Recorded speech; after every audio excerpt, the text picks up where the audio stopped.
Good morning, everyone. My name is Tracy Lawrence, hearing officer for San Francisco Public Works. Maribel Hanson is the of this hearing. This hearing is being recorded via Zoom and will be available afterward through a link on the San Francisco Public Works website, sfpublicworks.org. As this is a virtual hearing, there is no sign-in sheet. So if you would like to receive information about the results of this hearing, please send an email to the email address listed on the hearing notice. This public hearing is being held to consider one item. Hearing Order 212495 to consider a request from the Excelsior Action Group for a Tier 3 Love Our Neighborhoods permit to install and maintain one structure occupying the northeast public right-of-way, Whipple Avenue between Mission Street and Moore Street. My job as a hearing officer is to gather the facts for the hearing item, listen to your testimonies, and help our director of Public Works make determinations. I will not be making any decisions today. Instead, I will forward the findings from this hearing and my recommendations to the director. The director will make the final decisions. When the director's determinations are made, the department will notify you of them if you have provided contact information. The hearing will proceed as follows for the one case. I will ask Public Works staff to speak first and present the case. There is no time limit for this presentation. Then I will allow the property owner to speak, then any member of the public or witness who wants to speak. Okay, with that said, if we can go ahead and get started.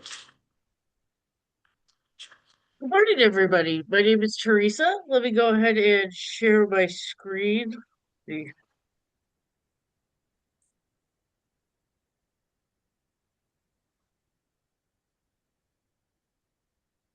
Okay, so again, my name is Teresa. I'm here to present on the Love Our Neighborhoods permit 25 ME 00019, and this permit is at Mission and Morse. So a little background on the permit. The applicant, the Excelsior Action Group, approached DPW in late 2025, requested a permit to authorize the installation of a rock sculpture at Mission and Morse. The permit was fully submitted October 10th, 2025, and all required documents were received by November 10th, 2025. Um, I, Teresa, completed the administrative review of the permit between 2025 and December 2025. Structural engineering reviewed the permit between November and December 2025, and they determined it was structurally sound. The San Francisco Arts Commission approved the design in 2021. The scope of the review. So, Love Our Neighborhoods, the analyst reviews the eligibility under BOS legislation requirements, compliance with federal and state law and municipal code. We do site plan review, and we verified the posting, construction budget, major encroachment agreement, maintenance and liability agreement. DPW's engineering team looks at the maximum wind load capacity, seismic stability, and sliding uplift resistance. The hearing was scheduled for January 28, 2026 under DPW Order 212495. Notification was provided to the community and posted at the location on January 14th, 2025 in compliance with the required 10-day posting. As of 2027, as of January 27th, 2025, that should be 2025, DPW has received no protests or inquiries from the community. So here's a sample of the structural design aerial view. So this is where it will be located on the corner is right here. This is an island. There will be no sculpture on the island. It'll be right here on the corner. This is kind of a head-on view of what it's estimated to look like. There are 6 boulders stacked vertically on top of each other. So the sculpture is roughly 11 feet tall with 6 inches. It's 7 feet wide at its base, and the decorative elements range in size from 17 to 12 inches wide.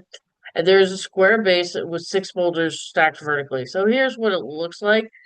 This is the inspiration for the project. This is not what's going to actually be on the street segment, but this is the inspiration for the project.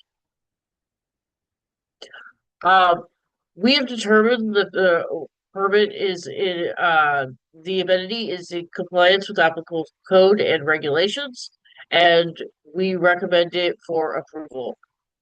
For if anybody has any questions, both Logan and I are happy to answer any questions the public may have or the hearing officer may have.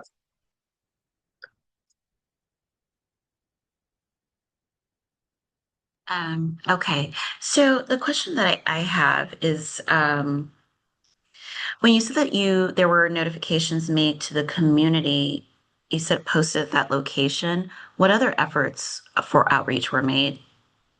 So I believe there was notification to the community via mail. Um, and that is part of the process. Logan, if you're there, did we do mail postings or just site postings?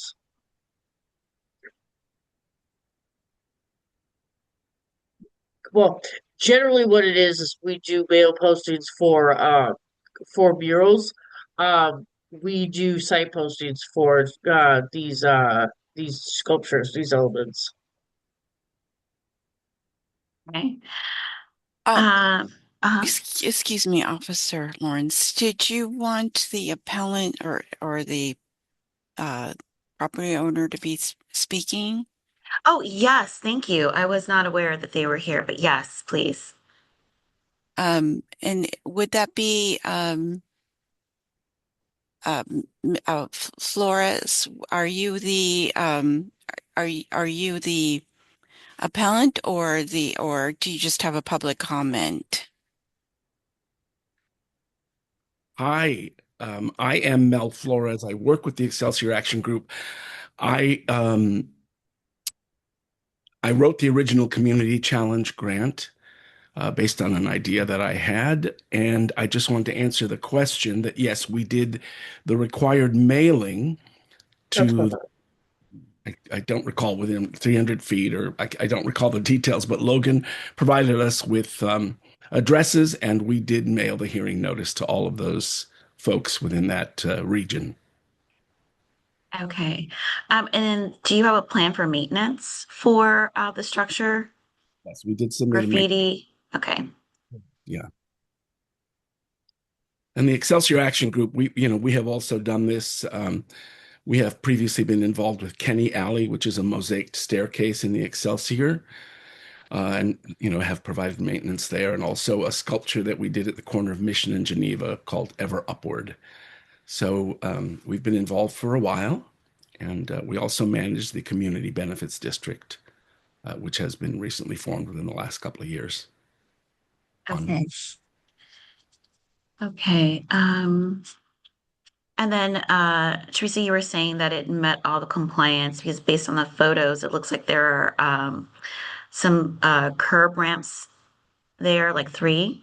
Yes, we reviewed for that. We reviewed to make sure there was enough space. There's a setback in the corner that actually allows for the space for the sculpture to be placed and still maintains lines of sight for the crosswalks and for drivers coming on. That's actually why we chose to put it on that corner because it tucks it away at such a point that it doesn't obstruct driver's view or the walker's view, and it doesn't obstruct the curb ramps.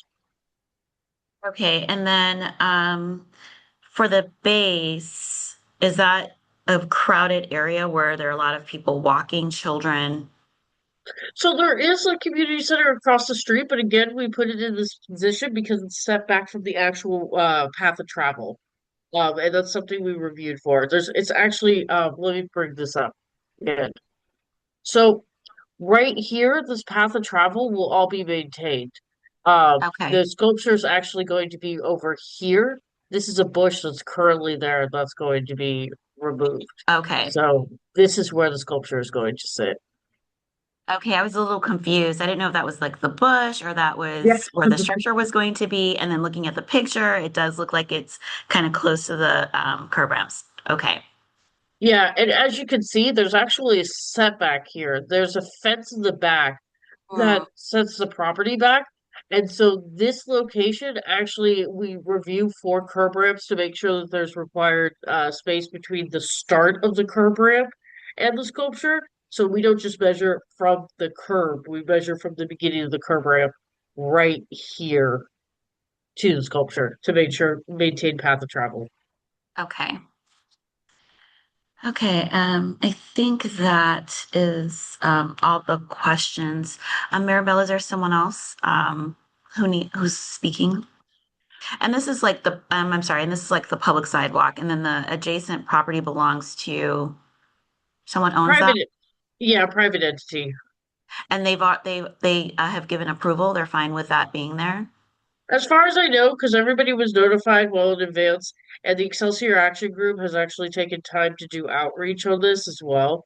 They are very embedded in the community, and so they work with.